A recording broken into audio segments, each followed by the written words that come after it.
Dalawang ano lang, best supporting. Best supporting sa anong movie? Azucena, yung first movie ko. Tapos, Hubog, yun sa amin dalawa ni Asunta.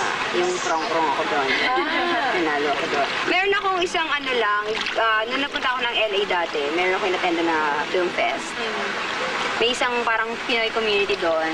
Binigyan nila ako ng, ang pangalan Silver Screen Award, para sa mga artista na nagbibigay ng recognition sa ibang bansa, yung gano'n. Naging box office queen of Asia ka daw. Wow. Hindi ko pwede sabihin box office queen kasi hindi siya kumita dito sa Pilipinas. Sino pala yung ano mo, favorite Pinoy actor mo? Ako gusto ko si Pen Medina. Christian Esteban. Sino yun? Yan, hindi mo maenta for the first time. Sino naman yung mga gusto mong makatrabaho? Gusto ko si Ami Austria. Oh, yeah. Ay, Sobrang mabait kasi siya talaga. Ano yung pinaka-favorite role na nagawa mo na? Favorite role ko na nagawa ko. Siyempre, isa na yung Valentina. So, anong pinakamabigat na intriga na parang narinig mo tungkol sa'yo? Yung bahay ko daw, ni-raid daw ng pulis. Kasi may mga criminal activities daw doon. Ganyan. O, sa isang dyaryo ko lang talaga siya nabasa. Isang dyaryo lang. Tapos hindi ko na nabasa ulit yun. Ano yung mga natutunan mo sa showbiz? Madami. Like, hindi mo alam kung sino yung totoo mong kaibigan o hindi. Kailangan wag kang magtiwala kagad. Although ako kasi matiwala talaga ako. Kahit sino, pag nagtanong ka sa akin, sasagutin kita yung ganon. Tapos, sa akin lang, magpakatotoo ka.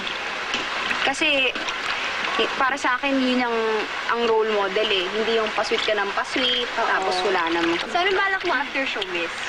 Ang balak, marami akong gusto. Gusto ko mag-photography. Gusto ko maging model. Showbiz pa rin yun, di ba?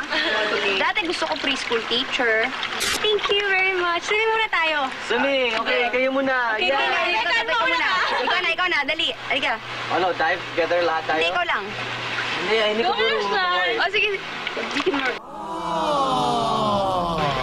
Sige, tara, lahat tayo. Lahat tayo. Okay, game! Yung payong mo, ayun mo. Thank you.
Ayan, kakaibang adventure na naman itong mga fans kita. At nandito yung Gusto na po, ating sir. instructor. Okay lang?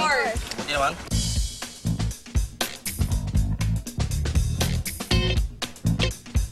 Dito namin tinuturuan lahat yung gusto mag-aral ng diving at saka yung gusto mag-snorkeling. It's good. It's good. Look out. Well, this time, may surprise kami. Para sa'yo. We have a special isang shark dito. Oh. It's gonna lumungoy somewhere here. Galang lumangoy? Sa Sanilila, I can feel the presence of yung Ayan shark. na, ayan na. Hala! Shark! Shark bite mo! Mermaid! Kenjo, yung ultimate fan mo. Oy! Iwanan muna namin kayo para makapag-bonding kayo. Sige. Di ba Italian ka? Kasi yung buhay doon. Parang, oo. Simple lang kasi buhay dun eh. Kasi dito ang pera. Gusto ko rin doon someday, kung titigil man ako mag-artista. Actually, wala akong ginagawa, wala akong show ng mga 5 months. Naisip ko doon na ako titira. Nasa Italy. Sila na meron ako ng 2 kapatid doon. Nasa Italy sila. Anong wish mo para sa ano kayo? Sana magkaroon ako ng malaking project. Tapos magkaroon ako maraming pera. Tapos na ako. Rest muna ako ngayon, vacation. Kaya mag-rest tayo kung gusto mo mag-ano. Okay, swimming tayo. Swimmer ka, di ba? Hindi ba? Swimmer ka?